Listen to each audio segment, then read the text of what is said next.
आइए आज के विषय की ओर चलते हैं। और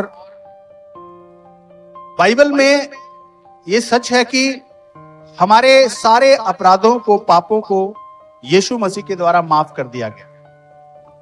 चाहे वो कैसे भी बड़े थे, कैसे भी लाल रंग के थे, चाहे वो हमने गुप्त में किए थे, चाहे हमने वो प्रकट में किए थे, चाहे वो भूतकाल के हैं, चाहे वो भविष्य के हैं, चाहे वो वर्तमान के हैं, याद रखें आपके सब तरह के पापों को माफ कर दिया गया।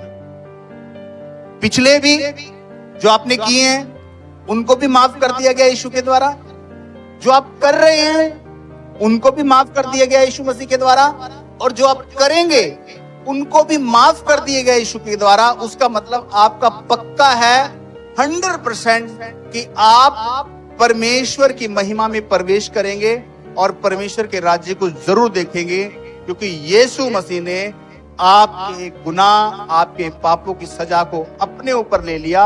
इसलिए अब आप पर कोई भी सजा का अधिकार नहीं होगी।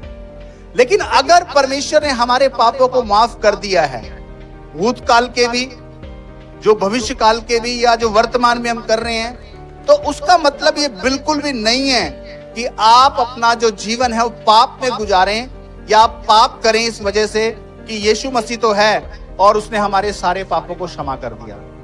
जब मैं कहता हूं कि प्रभु ने क्षमा कर दिया आपके उन पापों को जो आपने किए हैं, उन पापों को जो आप कर रहे हैं, जो आप भविष्य में करेंगे, जब ये कहता हूं कि क्षमा कर दिया गया है, उसका मतलब ये नहीं है कि आप उन पापों को भी लिस्ट में लें जो हम जानबूझ के कर देते हैं।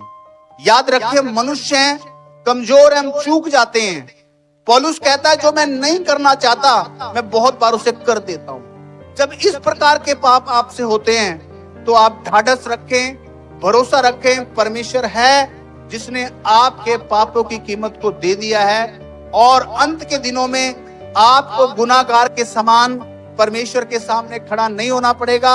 आप निर्दोष दशा में प्रभु के सामने खड़े होंगे। लेकिन बार बार यीशु मसीह ने जब लोगों को चंगा किया, जब लोग यीशु मसीह के पास आते थे, तो यीशु उनको आगाह भी करता था कि बेशक मैंने तुम्हारे पाप को क्षमा कर दिया। जैसे उस स्त्री थी जो व्यभिचार करते पकड़ी गई थी, लेकिन यीशु ने कहा था फिर पाप ना करना। वो बीमार स्त्री थी, उसे भी कहा था फिर पाप ना करना, ऐसा ना हो कि तू इससे भी बड़ी परीक्षा में पड़ जाए। तो याद रखें, परमेश्वर चाहता है कि जो आपके पाप का अकाउंट है ना, आप उसको भरो मत, बल्कि उसको धीरे धीरे कम करते चले जाओ। एक दिन ऐसा हो जाए कि आपके पाप का अकाउंट बिल्कुल खाली हो जाए। हालेलुया। तो आज बहुत सारी ऐसी चीजें हैं जिनके बीच में हमें सावधान रहना है, क्योंकि वो बातें आपको पाप की तरफ लेकर चली जाती हैं, और बहुत बार आपको वो छोटी छोटी बातें पाप के अंदर फंसा देती हैं। तो आपको याद रखना, अगर किसी ऐसे रास्ते पर आप चल रहे हो जिसके बारे में आपको मालूम है कि यहाँ पर मैं पाप में पड़ सकता हूं, तो आपको वहां से भाग जाना है। आपको पता है इस काम को करने से कुछ मैं पाप में पड़ सकता हूं, आपको कोशिश करना उस काम को नहीं करना, उस काम को छोड़ देना और अपने लिए एक दूसरा काम ढूंढ लेना। हालेलुया।